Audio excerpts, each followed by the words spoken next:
lalapatan natin to yung 44 bars ni Pio Balbuena.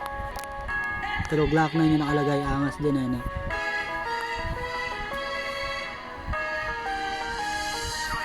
Ako nga pala si Jethro na taga Nueva Ecija. Hindi ko kinakahiya kung saan ako nanggaling at ako palaging may tira ng dami nakisabay. Pero lahat sila umuwi at nagsiiyakan na. Tinawag ang kanya nanay o ayun pinibigyan ko. Sinipa ko silang dalawa hanggang sa maging abo. Hindi pa yun nag-iinad pero ko'y nagliliyab. Banda kitang tularan at huwag ka lang yung iiyak. Pero pinagbigyan lang kita, huwag ka nang dumalawa. Hindi mo ako makakaya kahit na 10 pa kayo ha. Hindi mo ako makakaya kahit magtawag ka parang iba kasi ako nag-iisa, kayo ilan ba lang 5? Oh, di kayo makakasabay sa akin lalo na kapag ako ay nag-iinit. Hindi kayo makakakain kapag wala kayong kinakain.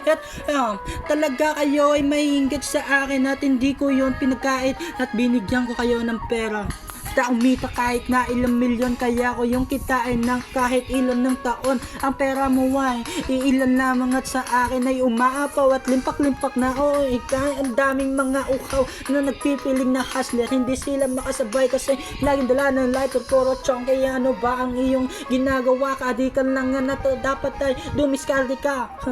Yun ang masasabi ko sa inyo, dapat kayo ay matuto. Hindi yung dapat na palaging nagpapaturo. Dapat sinayin nyo nakatayo sa sarili nyo, hindi umaasa kayo palagi sa magulang nyo.